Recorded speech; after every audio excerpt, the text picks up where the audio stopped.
안녕하십니까?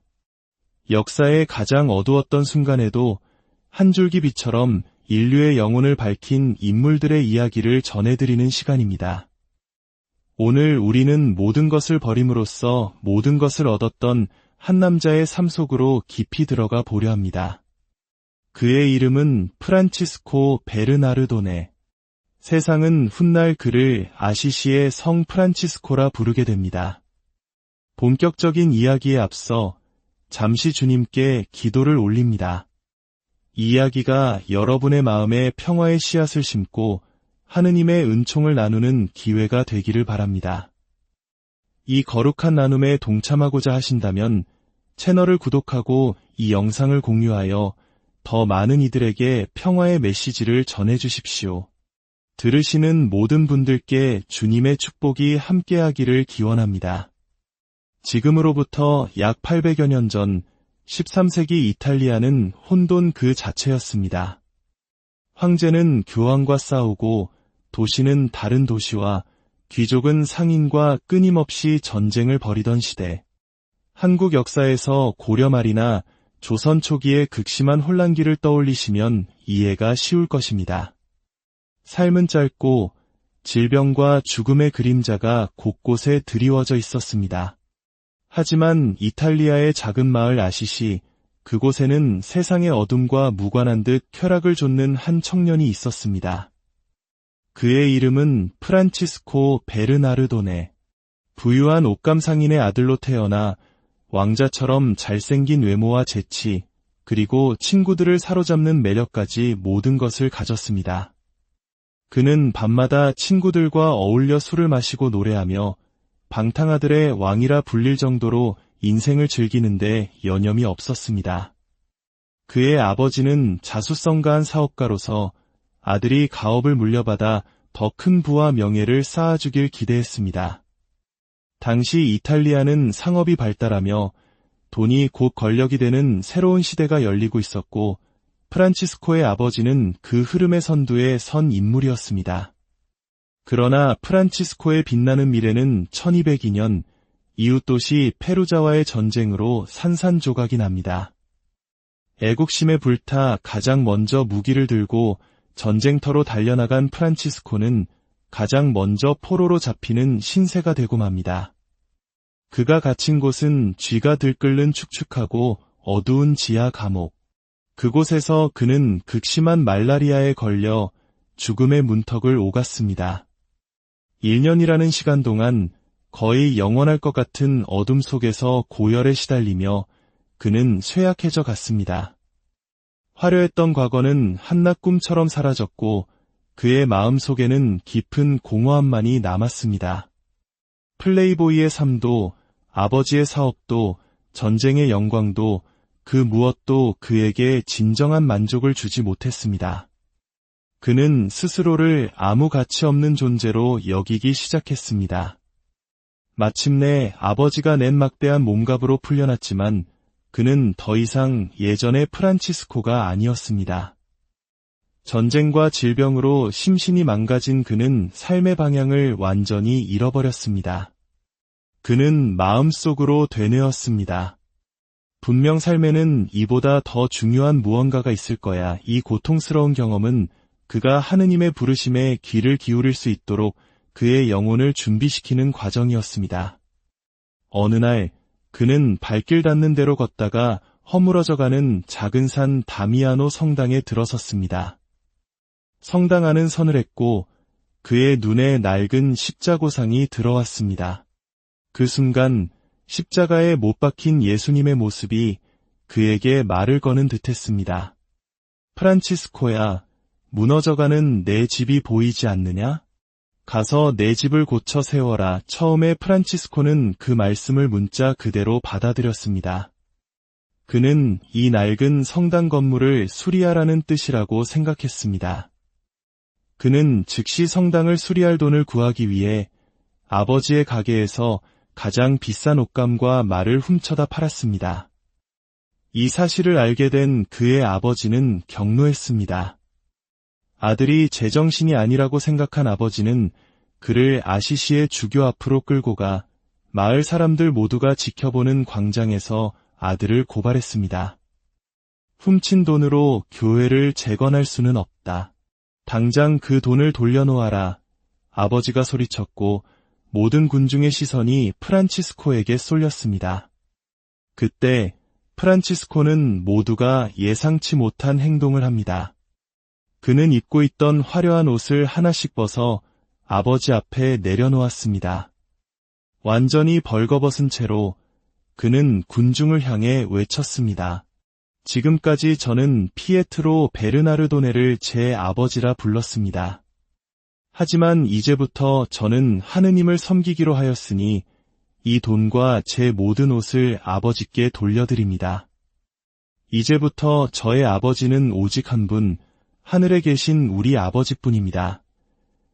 아들의 이 충격적인 선언은 아버지의 마음에 깊은 상처와 슬픔을 남겼습니다. 어떻게 성인이 되려는 자가 아버지를 공개적으로 모욕할 수 있단 말인가? 하지만 이 행위는 그의 과거와의 완전한 단절을 의미하는 상징적인 몸짓이었습니다. 나는 더 이상 상인의 아들 프란치스코가 아니다. 나는 거대한 상업 제국의 상속자가 아니다. 나는 이제 벌거벗은 채로 벌거벗은 그리스도를 따르는 자이다. 그 순간 주교는 자신의 망토로 벌거벗은 프란치스코의 몸을 감싸주었습니다. 이는 프란치스코가 이제 세속의 아들이 아닌 교회의 아들이 되었음을 선포하는 행위였습니다. 사람들은 그를 미치광이라 손가락질했지만 그는 개의치 않았습니다. 그는 자신이 세상의 새로운 바보가 되기를 기꺼이 받아들였습니다. 그렇게 아버지와 재산, 그리고 과거의 모든 것을 버리고 아시시를 떠날 때 그는 앞으로 자신의 삶이 어떻게 펼쳐질지 전혀 알지 못했습니다. 1206년 봄, 프란치스코는 진정한 순례자이자 구도자로서의 여정을 시작했습니다. 그의 삶을 완전히 뒤바꾼 또 하나의 결정적인 만남이 그를 기다리고 있었습니다. 바로 나병 환자와의 만남이었습니다. 당시 나병은 가장 두려운 질병이었습니다. 전염성이 강하고 걸리면 얼굴과 손발이 썩어 문드러지는 끔찍한 병이었죠. 사람들은 나병을 죄에 대한 하느님의 벌이라 여겼고 환자들은 사회로부터 철저히 격리되었습니다. 한국에서도 과거 한센병 환자들이 겪었던 고통과 소외를 생각하면 그들의 처지를 짐작할 수 있을 것입니다. 젊은 시절 프란치스코 역시 나병 환자 수용소 근처를 지날 때면 코를 막고 서둘러 지나칠 정도로 그들을 혐오하고 두려워했습니다. 그런 그가 어느 날 길에서 나병 환자와 마주쳤습니다. 본능적으로 피하고 싶었지만 그의 안에서 무언가가 그를 붙잡았습니다. 그는 말에서 내려 그 끔찍하게 일그러진 얼굴의 나병 환자에게 다가갔습니다. 그리고 그를 끌어안고 입을 맞추었습니다. 그는 훗날 이렇게 고백했습니다. 내가 죄인이었을 때 나병 환자를 보는 것은 너무나 쓴 경험이었습니다. 그러나 주님께서 친히 나를 그들 가운데로 이끄셨고 나는 그들에게 자비를 베풀었습니다. 내가 그들을 떠날 때 쓰디썼던 것이 영혼과 육신의 달콤함으로 변하는 것을 느꼈습니다. 따뜻한 인간의 손길을 한 번도 느껴보지 못했던 사람 모두가 도망치던 존재를 끌어안는 행위를 통해 프란치스코는 자신의 가장 깊은 혐오와 두려움을 극복했습니다. 하느님은 다른 사람들이 모두 외면하는 가장 낮은 곳에서 그에게 당신의 아름다움을 보여주셨습니다. 이 경험이야말로 아시시의 프란치스코의 비밀 전체를 담고 있습니다. 이 급진적인 변화 없이는 오늘날 우리가 아는 성 프란치스코는 존재하지 않았을 것입니다. 이후 프란치스코의 삶은 완전히 바뀌었습니다. 그는 나병 환자 수용소에 머물며 그들의 상처에서 고름을 씻어주고 그들을 간호했습니다. 그는 가난한 이들에게 자신의 옷을 벗어주었고 탁발로 얻은 빵으로 하루를 연명했습니다. 그의 삶은 기쁨으로 가득 찼고 그는 늘 노래를 불렀습니다. 그의 유일한 목표는 사랑, 바로 하느님에 대한 사랑이었습니다. 놀랍게도 그의 이러한 단순하고 가난한 삶은 사람들을 끌어당기기 시작했습니다. 사람들은 그의 진정성에 감동했고 그에게서 믿을 수 있는 무언가를 발견했습니다. 부유한 상인, 학식 있는 법률가 등 다양한 계층의 사람들이 그를 찾아와 우리도 당신처럼 살고 싶습니다. 라고 말했습니다. 이렇게 그의 첫 번째 형제들이 모였고 작은 형제회가 탄생했습니다. 그들은 가진 것을 모두 가난한 이들에게 나누어주고 낡은 옷 한 벌에 만족하며 오직 복음대로 사는 삶을 추구했습니다. 당시 교회는 거대하고 부유했으며 성직자들의 사치와 타락은 많은 이들에게 실망을 안겨주고 있었습니다. 이러한 시대에 프란치스코의 청빈하고 순수한 삶의 방식은 사람들에게 엄청난 반향을 불러일으켰습니다. 그는 제도화된 교회가 잃어버린 복음의 본질, 즉 개인적이고 깊은 신앙을 몸소 보여주었습니다. 그의 공동체가 커지자 프란치스코는 교황의 공식적인 허가를 받아야 할 필요성을 느꼈습니다. 그는 맨발의 형제들과 함께 로마로 향했습니다. 당시 교황은 역사상 가장 강력한 권력을 가졌다고 평가받는 인노첸시오 3세였습니다. 세상의 부와 권력의 정점에 서 있는 교황 앞에 남루한 옷을 입은 맨발의 가난한 예언자가 나타난 것입니다. 추기경들은 교황에게 저 미치광이들을 쫓아내라고 조언했습니다. 프란치스코가 말하는 절대적 가난은 교황청의 화려한 생활 방식에 대한 정면 도전처럼 보였기 때문입니다. 하지만 교황 인노첸시오 3세는 권력자일 뿐만 아니라 깊은 영성을 지닌 인물이었습니다. 그는 프란치스코에게서 진정한 하느님의 사람, 살아있는 그리스도의 모습을 보았습니다. 그를 거부하는 것은 곧 복음을 거부하는 것임을 깨달았습니다. 교황은 이 맨발의 예언자에게 설교할 권한을 허락했습니다. 예언자는 제도적 지도자를 두렵게 하고 제도적 지도자는 예언자를 억압하는 것이 보통이지만 이 순간만큼은 교황과 예언자가 하나가 되었습니다. 이는 역사상 가장 놀라운 만남 중 하나였습니다. 프란치스코의 영향력은 이탈리아를 넘어 유럽 전역으로 퍼져나갔습니다. 하지만 그는 여기에 만족하지 않았습니다. 1219년 제5차 십자군 전쟁이 한창일 때 그는 모두가 미쳤다고 말리는 위험한 여정을 떠납니다. 이집트의 술탄, 즉 이슬람 세계의 최고 통치자를 만나기 위해서였습니다. 그의 목적은 전쟁이 아니라 평화였습니다. 그는 적진을 가로질러 기독교인들이 이교도라 부르는 술탄 알 카밀 앞에 섰습니다. 모두가 전쟁을 당연하게 여기던 시대에 두 사람은 평화에 대해 이야기했습니다. 놀랍게도 술탄은 프란치스코를 처벌하는 대신 그의 말에 깊은 존경심을 표했습니다. 프란치스코는 술탄 역시 자신만큼이나 평화를 갈망하는 지혜로운 사람임을 깨닫고 큰 충격을 받았습니다. 그는 동료 기독교인인 십자군에게서는 실망감을 느꼈지만 이슬람 지도자인 술탄에게서는 영적인 풍요로움을 얻고 돌아왔습니다. 이 경험을 통해 그는 하느님의 선하심과 자비가 특정 종교에만 국한되지 않는다는 더 깊은 깨달음을 얻게 됩니다. 하지만 이 여정에서 얻은 눈병으로 그의 시력은 점점 약해져 갔습니다. 시력이 약해질수록 그의 내면의 눈은 더욱 밝아졌습니다. 그가 없는 동안 그가 세운 작은 형제회는 5,000명이 넘는 거대한 조직으로 성장해 있었습니다. 하지만 성공은 새로운 문제를 낳았습니다. 새로 들어온 많은 형제들은 프란치스코의 급진적인 가난을 따르기보다 안정적인 수도원 생활을 원했습니다. 그들은 건물을 소유하고 책을 모으기 시작했습니다. 프란치스코가 평생을 바쳐 지키고자 했던 절대적 가난이라는 이상은 희석되고 형제회는 그가 알아보지 못할 정도로 변해 있었습니다. 나의 말을 당신들 마음대로 해석하지 마시오. 그는 절규했지만 시대의 흐름을 막을 수는 없었습니다.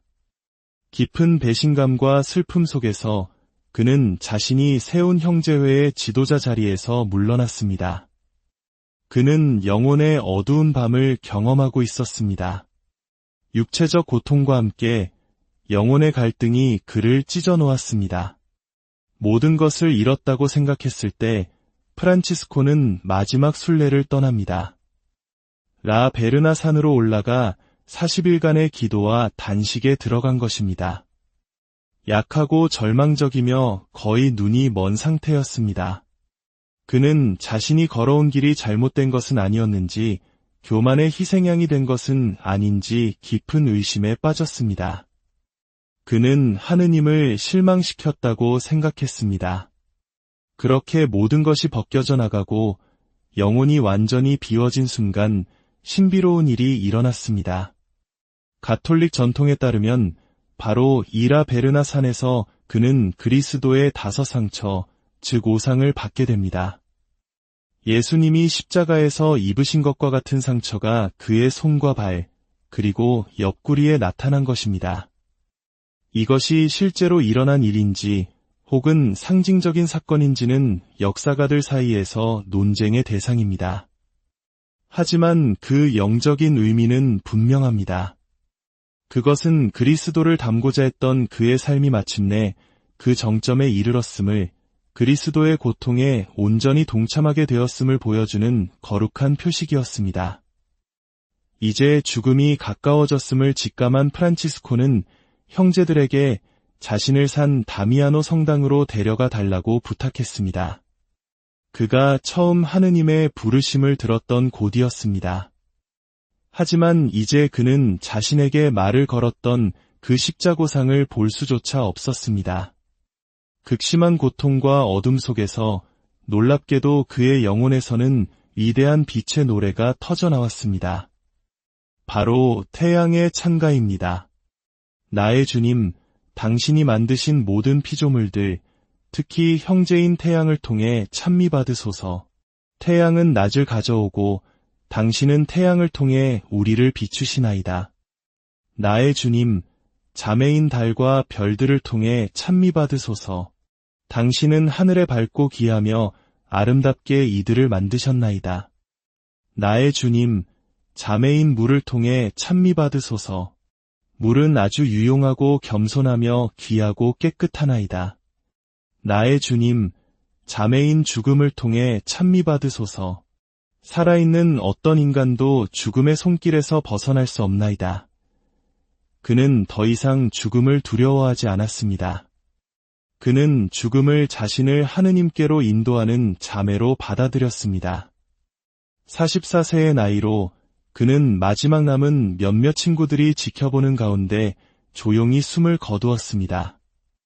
아시시의 사람들은 그 순간 수많은 종달새들이 하늘로 날아오르는 것을 보았다고 전합니다.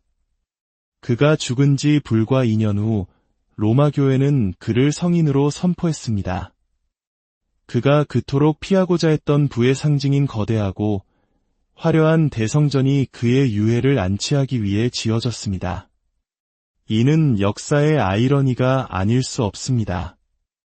하지만 프란치스코의 진정한 유산은 건물이 아니라 그의 삶과 정신에 있습니다. 오늘날 수십만 명의 프란치스코의 회원들과 전 세계 수백만 명의 사람들이 그의 가르침을 따르고 있습니다. 그리고 그의 정신은 제1차 세계대전 중에 그의 영광을 기리기 위해 쓰인 한 편의 기도를 통해 가장 널리 알려졌습니다. 바로 평화의 기도입니다. 주님, 저를 당신의 평화의 도구로 써주소서. 미움이 있는 곳에 사랑을, 다툼이 있는 곳에 용서를, 의혹이 있는 곳에 믿음을 심게 하소서. 절망이 있는 곳에 희망을, 어둠이 있는 곳에 빛을, 슬픔이 있는 곳에 기쁨을 가져오게 하소서. 위로받기보다는 위로하고, 이해받기보다는 이해하며, 사랑받기보다는 사랑하게 하여 주소서. 저희는 줌으로써 받고 용서함으로써 용서받으며 자기를 버리고 죽음으로써 영생을 얻기 때문입니다. 아시시의 이 겸손한 성인의 이야기가 여러분의 마음속에 깊은 울림을 주었기를 바랍니다. 주는 것에서 평화를, 용서하는 것에서 용서를, 그리고 사랑 안에서 영원한 생명을 발견하시기를 기도합니다.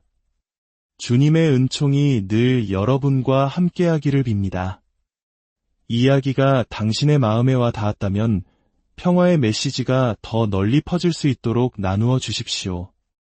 안녕하십니까? 역사의 가장 어두웠던 순간에도 한 줄기 빛처럼 인류의 영혼을 밝힌 인물들의 이야기를 전해드리는 시간입니다. 오늘 우리는 모든 것을 버림으로써 모든 것을 얻었던 한 남자의 삶 속으로 깊이 들어가 보려 합니다. 그의 이름은 프란치스코 베르나르도네. 세상은 훗날 그를 아시시의 성 프란치스코라 부르게 됩니다. 본격적인 이야기에 앞서 잠시 주님께 기도를 올립니다. 이 이야기가 여러분의 마음에 평화의 씨앗을 심고 하느님의 은총을 나누는 기회가 되기를 바랍니다.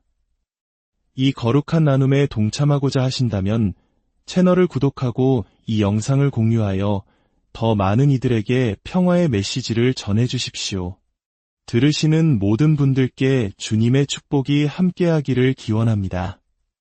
지금으로부터 약 800여 년 전 13세기 이탈리아는 혼돈 그 자체였습니다. 황제는 교황과 싸우고 도시는 다른 도시와 귀족은 상인과 끊임없이 전쟁을 벌이던 시대. 한국 역사에서 고려 말이나 조선 초기의 극심한 혼란기를 떠올리시면 이해가 쉬울 것입니다. 삶은 짧고 질병과 죽음의 그림자가 곳곳에 드리워져 있었습니다. 하지만 이탈리아의 작은 마을 아시시, 그곳에는 세상의 어둠과 무관한 듯 쾌락을 좇는 한 청년이 있었습니다. 그의 이름은 프란치스코 베르나르도네. 부유한 옷감 상인의 아들로 태어나 왕자처럼 잘생긴 외모와 재치, 그리고 친구들을 사로잡는 매력까지 모든 것을 가졌습니다.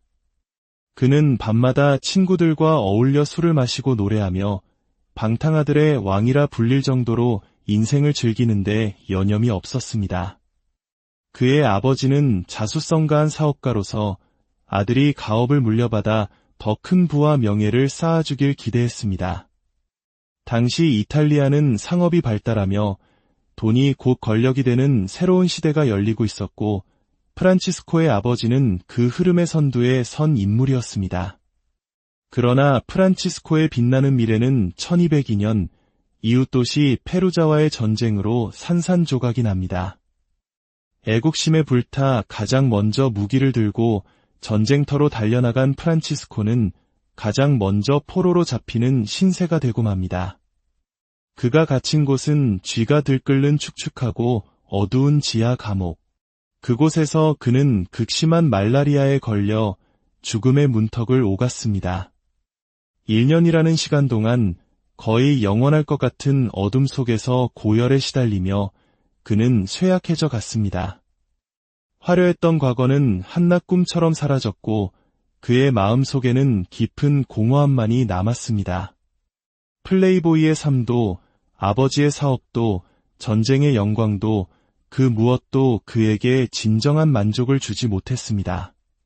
그는 스스로를 아무 가치 없는 존재로 여기기 시작했습니다.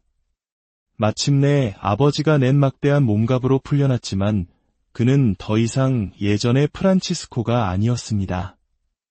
전쟁과 질병으로 심신이 망가진 그는 삶의 방향을 완전히 잃어버렸습니다. 그는 마음속으로 되뇌었습니다. 분명 삶에는 이보다 더 중요한 무언가가 있을 거야. 이 고통스러운 경험은 그가 하느님의 부르심에 귀를 기울일 수 있도록 그의 영혼을 준비시키는 과정이었습니다. 어느 날 그는 발길 닿는 대로 걷다가 허물어져가는 작은 산 다미아노 성당에 들어섰습니다.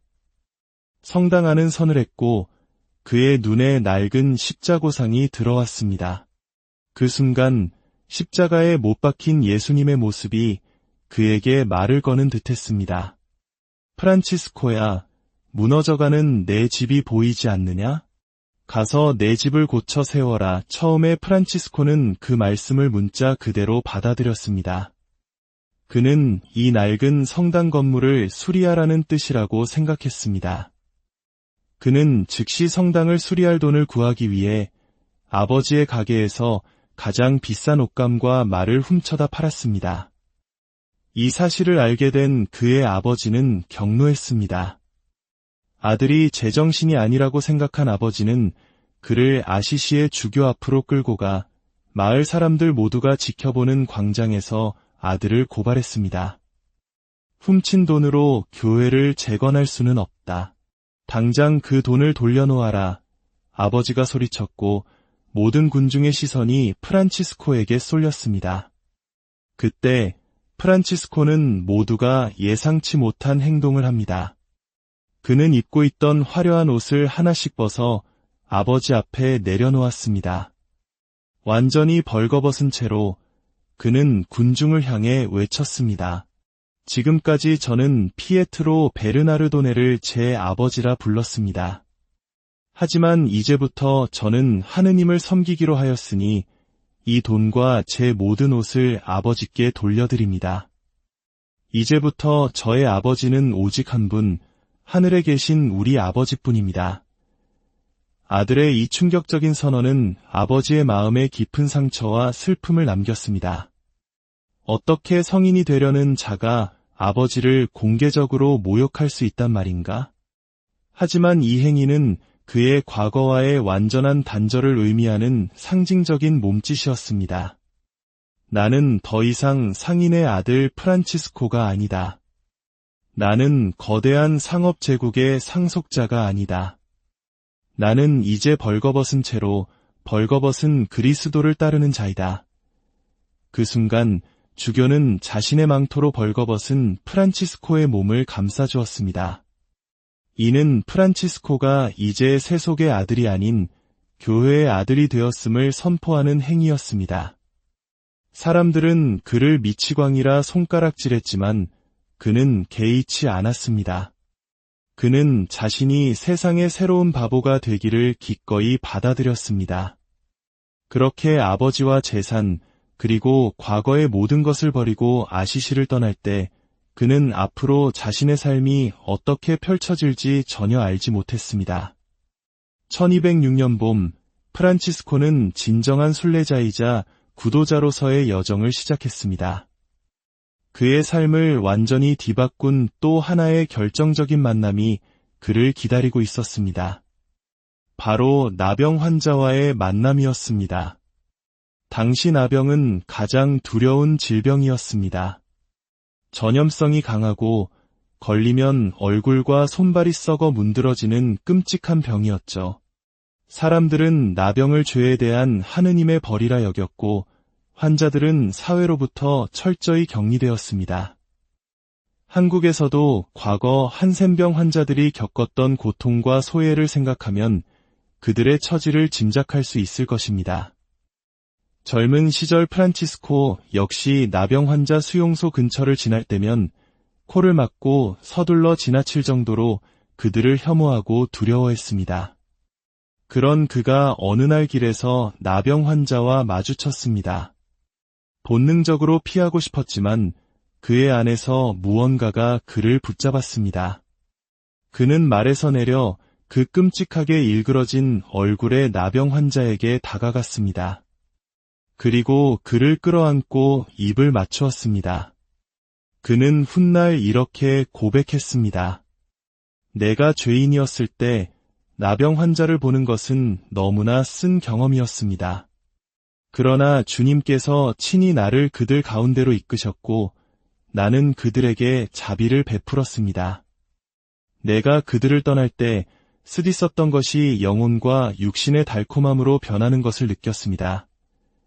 따뜻한 인간의 손길을 한 번도 느껴보지 못했던 사람 모두가 도망치던 존재를 끌어안는 행위를 통해 프란치스코는 자신의 가장 깊은 혐오와 두려움을 극복했습니다. 하느님은 다른 사람들이 모두 외면하는 가장 낮은 곳에서 그에게 당신의 아름다움을 보여주셨습니다. 이 경험이야말로 아시시의 프란치스코의 비밀 전체를 담고 있습니다. 이 급진적인 변화 없이는 오늘날 우리가 아는 성 프란치스코는 존재하지 않았을 것입니다. 이후 프란치스코의 삶은 완전히 바뀌었습니다. 그는 나병 환자 수용소에 머물며 그들의 상처에서 고름을 씻어주고 그들을 간호했습니다. 그는 가난한 이들에게 자신의 옷을 벗어주었고 탁발로 얻은 빵으로 하루를 연명했습니다. 그의 삶은 기쁨으로 가득 찼고 그는 늘 노래를 불렀습니다. 그의 유일한 목표는 사랑, 바로 하느님에 대한 사랑이었습니다. 놀랍게도 그의 이러한 단순하고 가난한 삶은 사람들을 끌어당기기 시작했습니다. 사람들은 그의 진정성에 감동했고 그에게서 믿을 수 있는 무언가를 발견했습니다. 부유한 상인, 학식 있는 법률가 등 다양한 계층의 사람들이 그를 찾아와 우리도 당신처럼 살고 싶습니다. 라고 말했습니다. 이렇게 그의 첫 번째 형제들이 모였고 작은 형제회가 탄생했습니다. 그들은 가진 것을 모두 가난한 이들에게 나누어주고 낡은 옷 한 벌에 만족하며 오직 복음대로 사는 삶을 추구했습니다. 당시 교회는 거대하고 부유했으며 성직자들의 사치와 타락은 많은 이들에게 실망을 안겨주고 있었습니다. 이러한 시대에 프란치스코의 청빈하고 순수한 삶의 방식은 사람들에게 엄청난 반향을 불러일으켰습니다. 그는 제도화된 교회가 잃어버린 복음의 본질, 즉 개인적이고 깊은 신앙을 몸소 보여주었습니다. 그의 공동체가 커지자 프란치스코는 교황의 공식적인 허가를 받아야 할 필요성을 느꼈습니다. 그는 맨발의 형제들과 함께 로마로 향했습니다. 당시 교황은 역사상 가장 강력한 권력을 가졌다고 평가받는 인노첸시오 3세였습니다. 세상의 부와 권력의 정점에 서 있는 교황 앞에 남루한 옷을 입은 맨발의 가난한 예언자가 나타난 것입니다. 추기경들은 교황에게 저 미치광이들을 쫓아내라고 조언했습니다. 프란치스코가 말하는 절대적 가난은 교황청의 화려한 생활 방식에 대한 정면 도전처럼 보였기 때문입니다. 하지만 교황 인노첸시오 3세는 권력자일 뿐만 아니라 깊은 영성을 지닌 인물이었습니다. 그는 프란치스코에게서 진정한 하느님의 사람, 살아있는 그리스도의 모습을 보았습니다. 그를 거부하는 것은 곧 복음을 거부하는 것임을 깨달았습니다. 교황은 이 맨발의 예언자에게 설교할 권한을 허락했습니다. 예언자는 제도적 지도자를 두렵게 하고 제도적 지도자는 예언자를 억압하는 것이 보통이지만 이 순간만큼은 교황과 예언자가 하나가 되었습니다. 이는 역사상 가장 놀라운 만남 중 하나였습니다. 프란치스코의 영향력은 이탈리아를 넘어 유럽 전역으로 퍼져나갔습니다. 하지만 그는 여기에 만족하지 않았습니다. 1219년 제5차 십자군 전쟁이 한창일 때 그는 모두가 미쳤다고 말리는 위험한 여정을 떠납니다. 이집트의 술탄, 즉 이슬람 세계의 최고 통치자를 만나기 위해서였습니다. 그의 목적은 전쟁이 아니라 평화였습니다. 그는 적진을 가로질러 기독교인들이 이교도라 부르는 술탄 알-카밀 앞에 섰습니다. 모두가 전쟁을 당연하게 여기던 시대에 두 사람은 평화에 대해 이야기했습니다. 놀랍게도 술탄은 프란치스코를 처벌하는 대신 그의 말에 깊은 존경심을 표했습니다. 프란치스코는 술탄 역시 자신만큼이나 평화를 갈망하는 지혜로운 사람임을 깨닫고 큰 충격을 받았습니다. 그는 동료 기독교인인 십자군에게서는 실망감을 느꼈지만 이슬람 지도자인 술탄에게서는 영적인 풍요로움을 얻고 돌아왔습니다. 이 경험을 통해 그는 하느님의 선하심과 자비가 특정 종교에만 국한되지 않는다는 더 깊은 깨달음을 얻게 됩니다. 하지만 이 여정에서 얻은 눈병으로 그의 시력은 점점 약해져 갔습니다. 시력이 약해질수록 그의 내면의 눈은 더욱 밝아졌습니다. 그가 없는 동안 그가 세운 작은 형제회는 5,000명이 넘는 거대한 조직으로 성장해 있었습니다. 하지만 성공은 새로운 문제를 낳았습니다. 새로 들어온 많은 형제들은 프란치스코의 급진적인 가난을 따르기보다 안정적인 수도원 생활을 원했습니다. 그들은 건물을 소유하고 책을 모으기 시작했습니다. 프란치스코가 평생을 바쳐 지키고자 했던 절대적 가난이라는 이상은 희석되고 형제회는 그가 알아보지 못할 정도로 변해 있었습니다. 나의 말을 당신들 마음대로 해석하지 마시오. 그는 절규했지만 시대의 흐름을 막을 수는 없었습니다. 깊은 배신감과 슬픔 속에서 그는 자신이 세운 형제회의 지도자 자리에서 물러났습니다. 그는 영혼의 어두운 밤을 경험하고 있었습니다. 육체적 고통과 함께 영혼의 갈등이 그를 찢어놓았습니다. 모든 것을 잃었다고 생각했을 때 프란치스코는 마지막 순례를 떠납니다. 라 베르나 산으로 올라가 40일간의 기도와 단식에 들어간 것입니다. 약하고 절망적이며 거의 눈이 먼 상태였습니다. 그는 자신이 걸어온 길이 잘못된 것은 아니었는지, 교만의 희생양이 된 것은 아닌지 깊은 의심에 빠졌습니다. 그는 하느님을 실망시켰다고 생각했습니다. 그렇게 모든 것이 벗겨져 나가고 영혼이 완전히 비워진 순간 신비로운 일이 일어났습니다. 가톨릭 전통에 따르면 바로 이라 베르나 산에서 그는 그리스도의 5상처, 즉 5상을 받게 됩니다. 예수님이 십자가에서 입으신 것과 같은 상처가 그의 손과 발, 그리고 옆구리에 나타난 것입니다. 이것이 실제로 일어난 일인지 혹은 상징적인 사건인지는 역사가들 사이에서 논쟁의 대상입니다. 하지만 그 영적인 의미는 분명합니다. 그것은 그리스도를 닮고자 했던 그의 삶이 마침내 그 정점에 이르렀음을, 그리스도의 고통에 온전히 동참하게 되었음을 보여주는 거룩한 표식이었습니다. 이제 죽음이 가까워졌음을 직감한 프란치스코는 형제들에게 자신을 산 다미아노 성당으로 데려가 달라고 부탁했습니다. 그가 처음 하느님의 부르심을 들었던 곳이었습니다. 하지만 이제 그는 자신에게 말을 걸었던 그 십자고상을 볼 수조차 없었습니다. 극심한 고통과 어둠 속에서 놀랍게도 그의 영혼에서는 위대한 빛의 노래가 터져나왔습니다. 바로 태양의 찬가입니다. 나의 주님, 당신이 만드신 모든 피조물들, 특히 형제인 태양을 통해 찬미 받으소서. 태양은 낮을 가져오고 당신은 태양을 통해 우리를 비추시나이다. 나의 주님, 자매인 달과 별들을 통해 찬미 받으소서. 당신은 하늘에 밝고 귀하며 아름답게 이들을 만드셨나이다. 나의 주님, 자매인 물을 통해 찬미 받으소서. 물은 아주 유용하고 겸손하며 귀하고 깨끗하나이다. 나의 주님, 자매인 죽음을 통해 찬미 받으소서. 살아있는 어떤 인간도 죽음의 손길에서 벗어날 수 없나이다. 그는 더 이상 죽음을 두려워하지 않았습니다. 그는 죽음을 자신을 하느님께로 인도하는 자매로 받아들였습니다.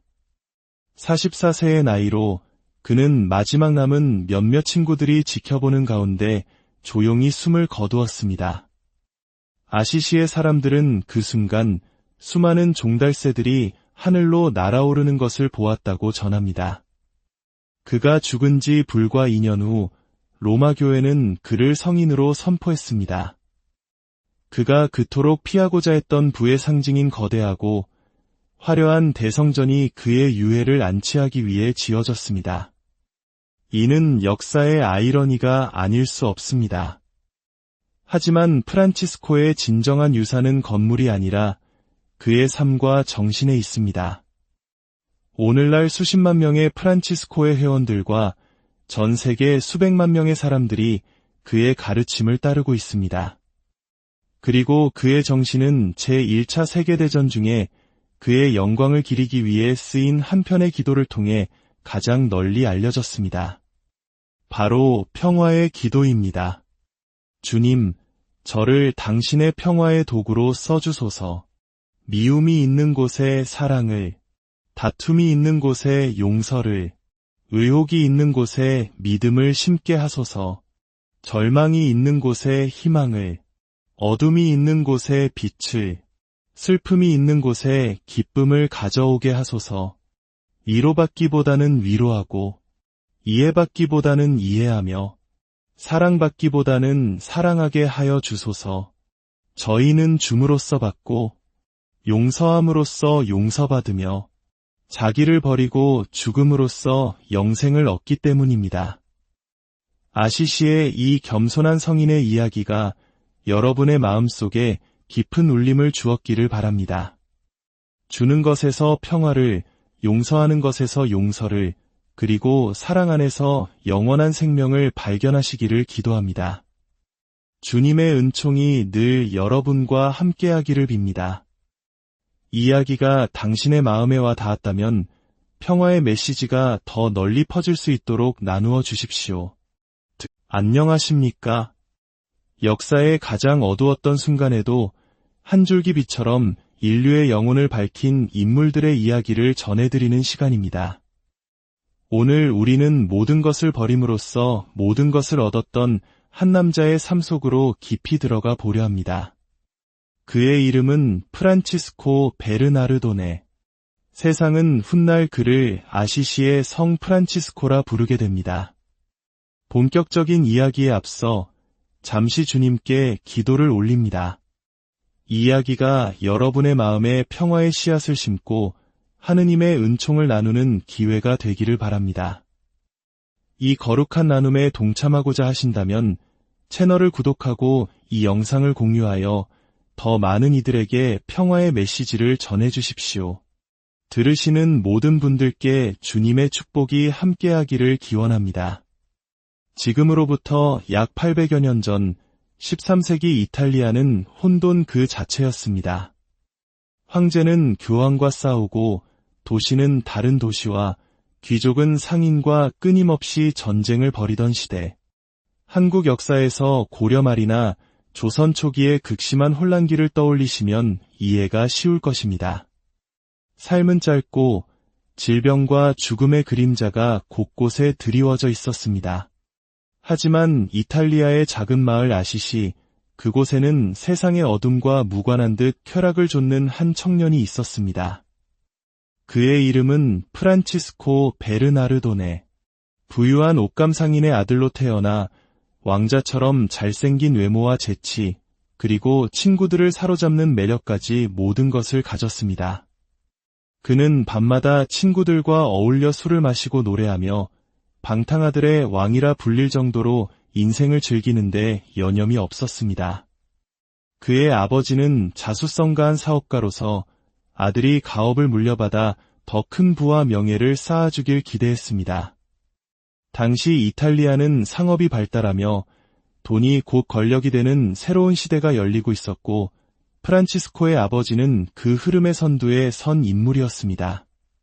그러나 프란치스코의 빛나는 미래는 1202년 이웃도시 페루자와의 전쟁으로 산산조각이 납니다. 애국심에 불타 가장 먼저 무기를 들고 전쟁터로 달려나간 프란치스코는 가장 먼저 포로로 잡히는 신세가 되고 맙니다. 그가 갇힌 곳은 쥐가 들끓는 축축하고 어두운 지하 감옥. 그곳에서 그는 극심한 말라리아에 걸려 죽음의 문턱을 오갔습니다.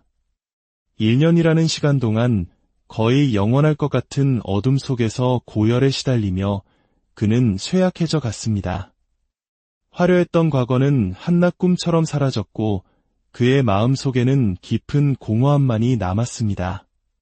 플레이보이의 삶도 아버지의 사업도 전쟁의 영광도 그 무엇도 그에게 진정한 만족을 주지 못했습니다. 그는 스스로를 아무 가치 없는 존재로 여기기 시작했습니다. 마침내 아버지가 낸 막대한 몸값으로 풀려났지만 그는 더 이상 예전의 프란치스코가 아니었습니다. 전쟁과 질병으로 심신이 망가진 그는 삶의 방향을 완전히 잃어버렸습니다. 그는 마음속으로 되뇌었습니다. 분명 삶에는 이보다 더 중요한 무언가가 있을 거야. 이 고통스러운 경험은 그가 하느님의 부르심에 귀를 기울일 수 있도록 그의 영혼을 준비시키는 과정이었습니다. 어느 날 그는 발길 닿는 대로 걷다가 허물어져가는 작은 산 다미아노 성당에 들어섰습니다. 성당 안은 서늘했고 그의 눈에 낡은 십자고상이 들어왔습니다. 그 순간 십자가에 못 박힌 예수님의 모습이 그에게 말을 거는 듯했습니다. 프란치스코야, 무너져가는 내 집이 보이지 않느냐? 가서 내 집을 고쳐 세워라. 처음에 프란치스코는 그 말씀을 문자 그대로 받아들였습니다. 그는 이 낡은 성당 건물을 수리하라는 뜻이라고 생각했습니다. 그는 즉시 성당을 수리할 돈을 구하기 위해 아버지의 가게에서 가장 비싼 옷감과 말을 훔쳐다 팔았습니다. 이 사실을 알게 된 그의 아버지는 격노했습니다. 아들이 제정신이 아니라고 생각한 아버지는 그를 아시시의 주교 앞으로 끌고 가 마을 사람들 모두가 지켜보는 광장에서 아들을 고발했습니다. 훔친 돈으로 교회를 재건할 수는 없다. 당장 그 돈을 돌려놓아라. 아버지가 소리쳤고 모든 군중의 시선이 프란치스코에게 쏠렸습니다. 그때 프란치스코는 모두가 예상치 못한 행동을 합니다. 그는 입고 있던 화려한 옷을 하나씩 벗어 아버지 앞에 내려놓았습니다. 완전히 벌거벗은 채로 그는 군중을 향해 외쳤습니다. 지금까지 저는 피에트로 베르나르도네를 제 아버지라 불렀습니다. 하지만 이제부터 저는 하느님을 섬기기로 하였으니 이 돈과 제 모든 옷을 아버지께 돌려드립니다. 이제부터 저의 아버지는 오직 한 분, 하늘에 계신 우리 아버지뿐입니다.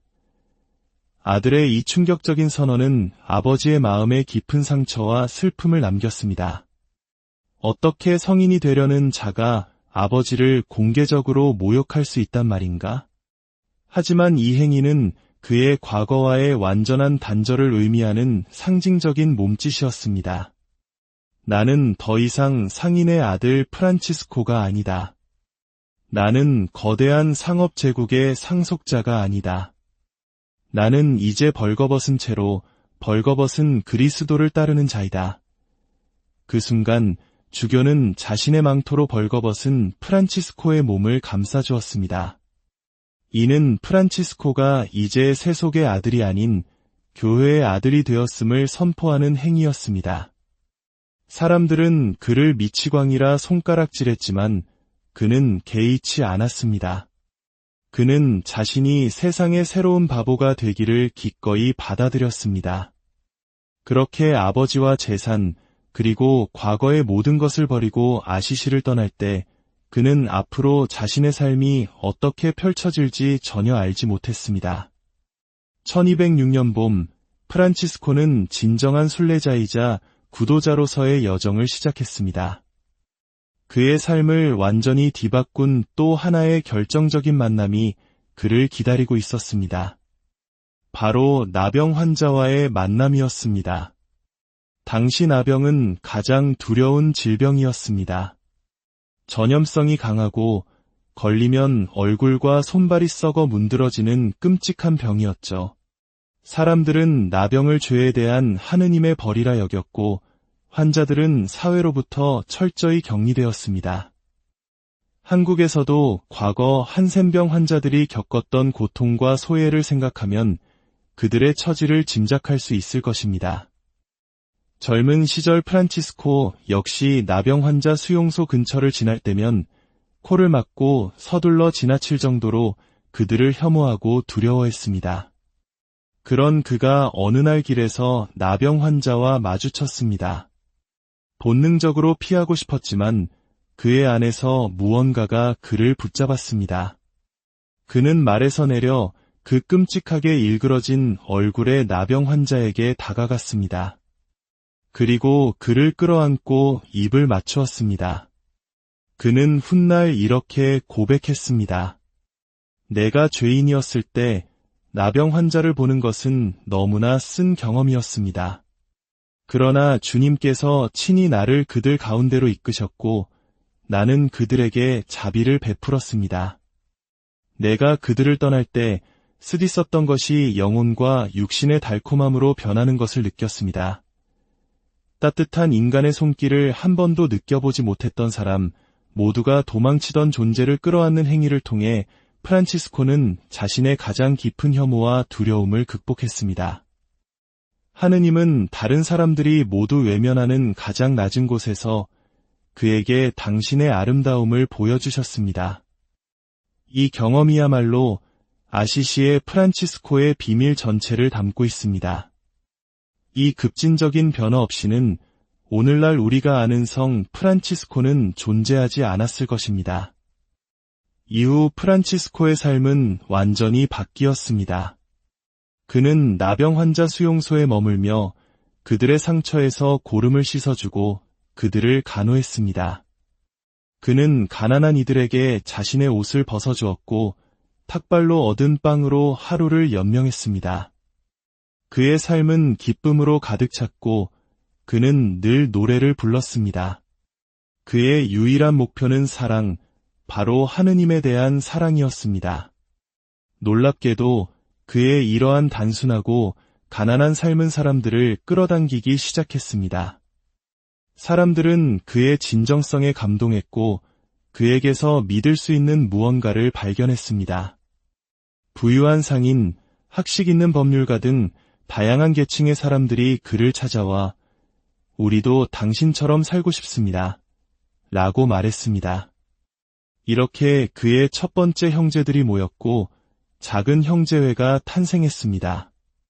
그들은 가진 것을 모두 가난한 이들에게 나누어주고 낡은 옷 한 벌에 만족하며 오직 복음대로 사는 삶을 추구했습니다. 당시 교회는 거대하고 부유했으며 성직자들의 사치와 타락은 많은 이들에게 실망을 안겨주고 있었습니다. 이러한 시대에 프란치스코의 청빈하고 순수한 삶의 방식은 사람들에게 엄청난 반향을 불러일으켰습니다. 그는 제도화된 교회가 잃어버린 복음의 본질, 즉 개인적이고 깊은 신앙을 몸소 보여주었습니다. 그의 공동체가 커지자 프란치스코는 교황의 공식적인 허가를 받아야 할 필요성을 느꼈습니다. 그는 맨발의 형제들과 함께 로마로 향했습니다. 당시 교황은 역사상 가장 강력한 권력을 가졌다고 평가받는 인노첸시오 3세였습니다. 세상의 부와 권력의 정점에 서 있는 교황 앞에 남루한 옷을 입은 맨발의 가난한 예언자가 나타난 것입니다. 추기경들은 교황에게 저 미치광이들을 쫓아내라고 조언했습니다. 프란치스코가 말하는 절대적 가난은 교황청의 화려한 생활 방식에 대한 정면 도전처럼 보였기 때문입니다. 하지만 교황 인노첸시오 3세는 권력자일 뿐만 아니라 깊은 영성을 지닌 인물이었습니다. 그는 프란치스코에게서 진정한 하느님의 사람, 살아있는 그리스도의 모습을 보았습니다. 그를 거부하는 것은 곧 복음을 거부하는 것임을 깨달았습니다. 교황은 이 맨발의 예언자에게 설교할 권한을 허락했습니다. 예언자는 제도적 지도자를 두렵게 하고 제도적 지도자는 예언자를 억압하는 것이 보통이지만 이 순간만큼은 교황과 예언자가 하나가 되었습니다. 이는 역사상 가장 놀라운 만남 중 하나였습니다. 프란치스코의 영향력은 이탈리아를 넘어 유럽 전역으로 퍼져나갔습니다. 하지만 그는 여기에 만족하지 않았습니다. 1219년 제5차 십자군 전쟁이 한창일 때 그는 모두가 미쳤다고 말리는 위험한 여정을 떠납니다. 이집트의 술탄, 즉 이슬람 세계의 최고 통치자를 만나기 위해서였습니다. 그의 목적은 전쟁이 아니라 평화였습니다. 그는 적진을 가로질러 기독교인들이 이교도라 부르는 술탄 알-카밀 앞에 섰습니다. 모두가 전쟁을 당연하게 여기던 시대에 두 사람은 평화에 대해 이야기했습니다. 놀랍게도 술탄은 프란치스코를 처벌하는 대신 그의 말에 깊은 존경심을 표했습니다. 프란치스코는 술탄 역시 자신만큼이나 평화를 갈망하는 지혜로운 사람임을 깨닫고 큰 충격을 받았습니다. 그는 동료 기독교인인 십자군에게서는 실망감을 느꼈지만 이슬람 지도자인 술탄에게서는 영적인 풍요로움을 얻고 돌아왔습니다. 이 경험을 통해 그는 하느님의 선하심과 자비가 특정 종교에만 국한되지 않는다는 더 깊은 깨달음을 얻게 됩니다. 하지만 이 여정에서 얻은 눈병으로 그의 시력은 점점 약해져 갔습니다. 시력이 약해질수록 그의 내면의 눈은 더욱 밝아졌습니다. 그가 없는 동안 그가 세운 작은 형제회는 5,000명이 넘는 거대한 조직으로 성장해 있었습니다. 하지만 성공은 새로운 문제를 낳았습니다. 새로 들어온 많은 형제들은 프란치스코의 급진적인 가난을 따르기보다 안정적인 수도원 생활을 원했습니다. 그들은 건물을 소유하고 책을 모으기 시작했습니다. 프란치스코가 평생을 바쳐 지키고자 했던 절대적 가난이라는 이상은 희석되고 형제회는 그가 알아보지 못할 정도로 변해 있었습니다.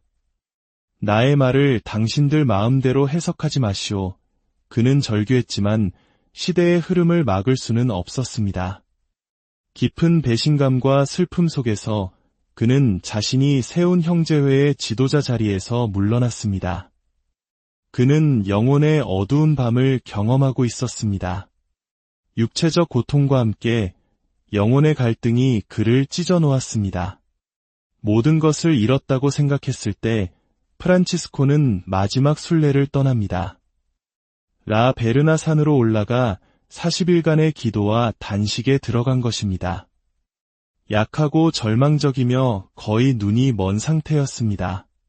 그는 자신이 걸어온 길이 잘못된 것은 아니었는지, 교만의 희생양이 된 것은 아닌지 깊은 의심에 빠졌습니다. 그는 하느님을 실망시켰다고 생각했습니다. 그렇게 모든 것이 벗겨져 나가고 영혼이 완전히 비워진 순간 신비로운 일이 일어났습니다. 가톨릭 전통에 따르면 바로 이라 베르나 산에서 그는 그리스도의 5상처, 즉 5상을 받게 됩니다. 예수님이 십자가에서 입으신 것과 같은 상처가 그의 손과 발, 그리고 옆구리에 나타난 것입니다. 이것이 실제로 일어난 일인지 혹은 상징적인 사건인지는 역사가들 사이에서 논쟁의 대상입니다. 하지만 그 영적인 의미는 분명합니다. 그것은 그리스도를 닮고자 했던 그의 삶이 마침내 그 정점에 이르렀음을, 그리스도의 고통에 온전히 동참하게 되었음을 보여주는 거룩한 표식이었습니다. 이제 죽음이 가까워졌음을 직감한 프란치스코는 형제들에게 자신을 산 다미아노 성당으로 데려가 달라고 부탁했습니다. 그가 처음 하느님의 부르심을 들었던 곳이었습니다. 하지만 이제 그는 자신에게 말을 걸었던 그 십자고상을 볼 수조차 없었습니다. 극심한 고통과 어둠 속에서 놀랍게도 그의 영혼에서는 위대한 빛의 노래가 터져나왔습니다. 바로 태양의 찬가입니다. 나의 주님, 당신이 만드신 모든 피조물들, 특히 형제인 태양을 통해 찬미받으소서. 태양은 낮을 가져오고 당신은 태양을 통해 우리를 비추시나이다. 나의 주님, 자매인 달과 별들을 통해 찬미받으소서. 당신은 하늘에 밝고 귀하며 아름답게 이들을 만드셨나이다. 나의 주님, 자매인 물을 통해 찬미받으소서. 물은 아주 유용하고 겸손하며 귀하고 깨끗하나이다. 나의 주님, 자매인 죽음을 통해 찬미받으소서. 살아있는 어떤 인간도 죽음의 손길에서 벗어날 수 없나이다. 그는 더 이상 죽음을 두려워하지 않았습니다. 그는 죽음을 자신을 하느님께로 인도하는 자매로 받아들였습니다. 44세의 나이로 그는 마지막 남은 몇몇 친구들이 지켜보는 가운데 조용히 숨을 거두었습니다. 아시시의 사람들은 그 순간 수많은 종달새들이 하늘로 날아오르는 것을 보았다고 전합니다. 그가 죽은 지 불과 2년 후 로마 교회는 그를 성인으로 선포했습니다. 그가 그토록 피하고자 했던 부의 상징인 거대하고 화려한 대성전이 그의